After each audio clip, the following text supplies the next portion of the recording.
사랑합니다.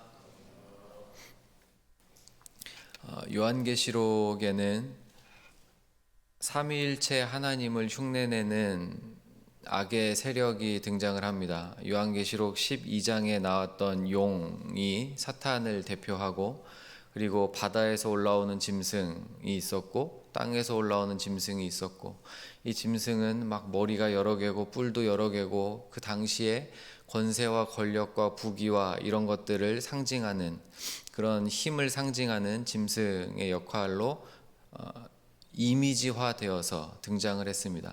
그리고 큰 성 바벨론이 14장부터 이제 등장을 하면서 이것들이 하나님을 흉내내고 성부가 하시는 일, 성자가 하시는 일, 성령이 하시는 일들을 흉내내면서 하나님의 자리를 대체하려고 하는 모습들을 보게 됩니다. 이제 순서가 용, 짐승, 둘째 짐승, 그리고 바벨론, 이런 순서로 나가게 되는데, 오늘 저희가 읽은 이 17장부터는 이 거짓 삼위일체 악한 세력들이 멸망당하고 심판당하는 장면을 소개합니다. 여기서부터는 순서가 거꾸로 되는데, 바벨론이 먼저 등장하고 짐승이 나오고, 그리고 이제 19장 20장에 가서 이제 용이 완전히 멸망을 당하는 그런 순서가 나타납니다. 처음에는 용부터 시작했고 마지막에는 용으로 끝이 나죠. 이 순서는 사탄이 이 모든 악한 일들의 가장 정점이자, 여기서부터 이 모든 문제들이 시작되었고, 그리고 이 사탄이 마지막에 멸망당하고 심판당하는 것으로 끝이 난다는 것을 이제 보여준다라고 할 수 있습니다. 오늘 저희가 읽은 이 17장 1절에 보시면, 큰 음녀가 받을 심판을 알려주마, 그러면서 이제 요한을 부르는 천사의 이야기로 시작을 합니다. 큰 음녀는 5절에 보시면 그 이마에 이름이 기록되어 있는데, 비밀이다, 큰 바벨론이다, 땅의 음녀들과 가증한 것들의 어미다 라고 적혀 있는 것을 보니, 이 큰 음녀는 바벨론을 상징한다 라고 보면 됩니다. 이 큰 음녀의 특징은, 지금 요한이 구도 자체를 어떻게 이제 짜고 있는 거냐면, 큰 성 바벨론, 온갖 부귀와 영화와 권세와 그 당시 땅에 살던 왕들이 다 흠모하는 그 나라, 거대한 건축물들이 가득하고, 그 당시에 지구상에서 가장 앞서 나가는 군사력과 경제력과 그리고 문화를 가지고 있었다고 상징되는 그 바벨론 큰 성과, 그리고 거룩한 성 예루살렘, 이 둘을 대조시켜 놓고, 그리고 음녀로 표현되는 이 인물, 하나님을 대적하는, 교회를 대적하는 모든 악한 세력들, 문화들, 또 실제로 그런 인물들을 대표하는 이 큰 음녀와 예수 그리스도의 신부로 등장할 교회, 이 신부, 음녀와 신부를 딱 대조시켜 놓고, 지금 성도들에게 겉으로 보여지는 것이 다가 아니라 그 안에 어떤 의미들이 숨어 있는지, 그 뒤에 어떤 영적인 전투들이 벌어지고 있는지를 지금 보여주고 있는 거예요. 음녀의 특징부터 설명을 시작하는데, 2절을 보시면 음녀의 특징은 뭐로 나타나냐면, 1절에 많은 물 위에 앉습니다. 많은 물 위에 앉아 있어요, 이 음녀가. 이것은 당연히 상징적인데, 실제로 바벨론 지역이 많은 강들을 가지고 있었기 때문에 그렇게 표현할 수도 있지만, 동시에 물이라는 것은 생명의 근원이기도 하고, 또 물을 통해서 당시에 경제적인 모든 일들이 일어났고 했기 때문에, 많은 물을 위에 섰다, 물을 안고 있다라는 이 표현은 당시의 모든 경제적인 그리고 군사적인 권력들을 가지고 있었다라고 보여지는 것입니다. 이 그 물 위에 앉은, 많은 물 위에 앉은 음녀가 2절에 땅의 임금들과 더불어 음행을 해요. 음료의 특징부터 설명을 시작하는 겁니다. 천사가 일일이 다 가르쳐 주는 거예요. 이 음료가 도대체 어떤 존재인지를 아느냐? 이 음료는 눈으로 딱 보기에는 많은 물들 위에 앉아 있는 사람이야. 그리고 땅 위에 많은 왕들과 함께 더불어서 음행을 하는 자고, 땅에 사는 자들도 그들의 음행의 포도주에 취하고 있다. 거의 정점에 서 있는, 음란함의 정점에 서 있는 거야 라고 설명을 해주고, 또 3절에 성령님이 요한을 광야로 데리고 가요. 광야는 요한계시록에서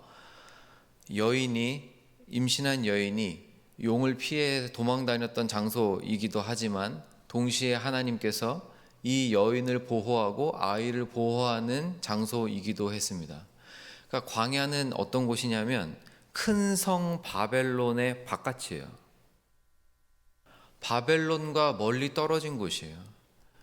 온갖 좋은 것들로 보여지는, 눈으로 볼 때 세상이 말하는 이런 것들을 갖춰야 행복하지, 이런 것들을 갖춰야 네가 안전한 거야, 이런 것들을 갖춰야 네가 성공한 거야, 이걸 위해서라면 남을 짓밟을 줄도 알아야 돼, 남에게 좋은 것만 하고는 이렇게 못 살아, 이 잔뜩 속이는 이 것들로 결국 나중에 등장하지만, 그 거짓과 그 권력과 음행으로 쌓여진 이 쾌락적인 이 권력의 도시, 거기서부터 떨어진 광야로 나와서 바벨론을 보여주는데, 그렇게 보니까 3절에서 곧 성령이 나를 광야로 데리고 가서 내가 보니 여자가 붉은 빛 짐승을 탔다는 것을 알게 됩니다.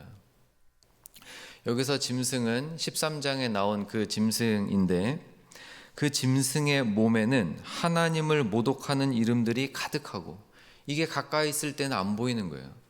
그 바벨론 성 안에 있을 때는 안 보이는 것들이었는데 광야로 나오니까 보이기 시작합니다. 성령이 보여주셔야 보이기 시작하는 것들이에요.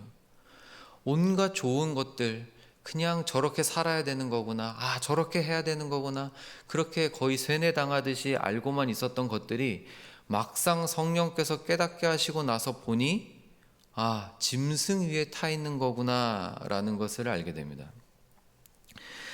그리고 이름들이 하나님을 모독한, 신성 모독하는 이름들이 가득하고 7머리와 10뿔이 있으며, 그러니까 권세는 맞긴 맞는 거예요. 그 당시에 세상적인 권세를 잔뜩 가지고 있었고, 근데 한 가지 더 특징이 나오는데 4절에 그 여자는 자줏빛과 붉은빛 옷을 입었어요.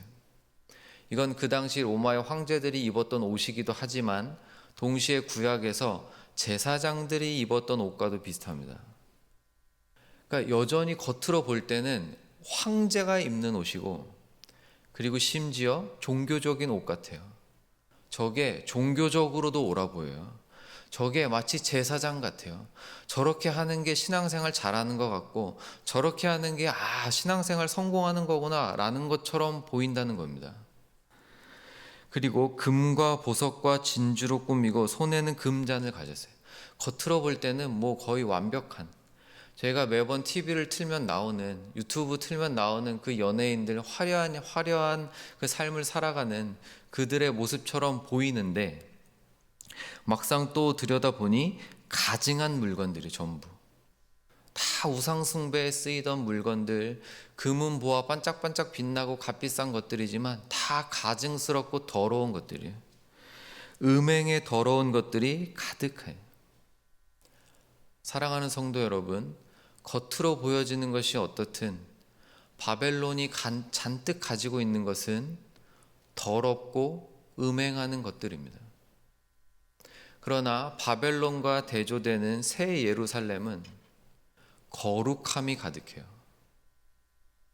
음료는 음행이 가득하지만, 그리고 그 음행이라는 것 자체를 세상에서 성공한 것 같이 보이는 왕들과, 세상의 왕들과 더불어 막 음행을 하고 그 세상에 사는 사람들이 그걸 부러워하고 이런 것들을 통해서 쾌락을 얻지만, 음료는 음행이 가득하지만 예수 그리스도의 신부인 교회 성도들은 거룩함이, 그리고 순결함이 가득합니다. 이게 지금 요한이 보여주고 있는 대조예요. 너는 어느 곳에 속할 것이냐? 겉으로 볼 때는 저 바벨론 어마어마해 보이고 거대해 보이고 엄청나 보이고 좋아 보이고 대단해 보이고 실제로 어느 정도 맞지만 그 안에 들여다보면 온갖 음행들, 요한계시록에서 음행은 거의 무조건적으로 우상숭배와 연결됩니다. 그러니까 그 음행의 끝에는 결국 하나님을 저버리고 하나님이 있으실 자리에 다른 것들로 온갖 것들을 채워 넣는 거예요. 그게 결국 음행으로 드러나는 것입니다. 요한에게 천사가 요한에게 가르치고 요한이 이것을 기록해서 그 당시 교회에 전하는 이유. 사랑하는 성도 여러분, 여러분은 어디에 서실 것입니까? 여러분은 바벨론에 머물러 계실 겁니까? 아니면은 광야로 나와 살 것입니까? 지금 이 대조를 보여주는 겁니다. 얼마나 이게 대단하냐면 요한이 실제로 6절 끝에 증인의 피 내가 그 여자를 보고 놀랍게 여기고 크게 놀랍게 여길 정도예요. 요한이 보는데도 막상 실체를 들여다보니까 놀라고 크게 놀라고 또 놀랄 정도로 어마어마한 거예요. 이게 한두 사람이 바꿔낼 수 있는 게 아니에요.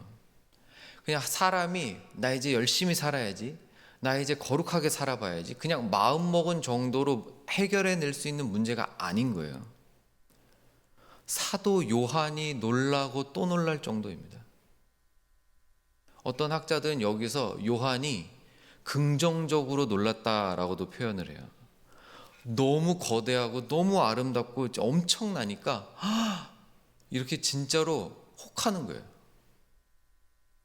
그때 천사가 7절에 천사가 이르되 왜 놀랍게 여기냐 꾸짖듯이 말합니다. 이런 거에 놀라지 마. 왜 놀랍게 여기느냐? 내가 여자와 그가 탄 7머리와 10뿔 가진 짐승의 비밀을 가르쳐 주마 라고 마지막 이야기들을 시작합니다. 큰 음녀와 그리고 바벨론으로 상징되는 이 음녀, 그리고 그 음녀를 머리 위에 앉혀놨던 이 짐승들의 비밀은 뭐냐면 1절과 8절에 동시에 등장하는데 1절 끝부분에 큰 음녀가 받을 심판이 있다. 8절에도 네가 본 짐승은 전에 있었다가 지금은 없으나 다시 올라올 건데 그 마지막에는 심판을 받을 거다라고 이 이야기가 시작됩니다. 그리고 다음에 계속해서 보게 되겠지만 이 짐승과 음녀는 서로 연결이 되죠. 한편이에요. 근데 나중에 가면 이 짐승이 음녀를 미워해서 서로 싸웁니다. 이게 죄와 악의 본질이에요. 서로 합력하고 하나 되지 못하고 서로 미워하고 다투고 시기하는 것이 악의 본질입니다. 그래서 결국 이 둘이 싸워서 음녀가 거의 멸망을 해요. 바벨론이 멸망당할 정도로. 이게 이제 뒤에 나오는 심판의 종류들 중에 하나입니다. 사랑하는 성도 여러분, 당시에 이 요한계시록을 받았던 성도들은 이게 로마로 보였을 겁니다. 그리고 실제로 로마로 해석하는 것도 어느 정도 맞습니다. 그러나 이것은 그 당시에 2000년 전에만 적용되는 말씀이 아니라 그 이후에 온 시대를 통합해서 역사적으로 하나님을 대적하고 교회를 대적하고, 제가 다 살펴보지 못했지만 이 여자의 특징 중 하나는 예수 그리스도의 증인들의 피에 취해 있는 여자예요. 성도를 박해하는 것을 통해서 즐거워하는 여자예요. 이게 세상 문화의 비밀들 중에 하나입니다. 본질적으로 그 몸에 신성 모독의 이름을 가득 가지고 있는 이 짐승, 그리고 음행으로 자신의 정의를 내리고 있는 이 음녀, 큰 바벨론, 하나님을 대적하는 모든 문화와 이 권력들은 결국에는 성도들, 우리들을 유혹합니다. 우리도 여전히 이 안에 살고 있어요. 떨어져서는 살 수가 없거든요. 근데 하나님께서는 지금 이 말씀을 통해 다시 한번 권면하십니다.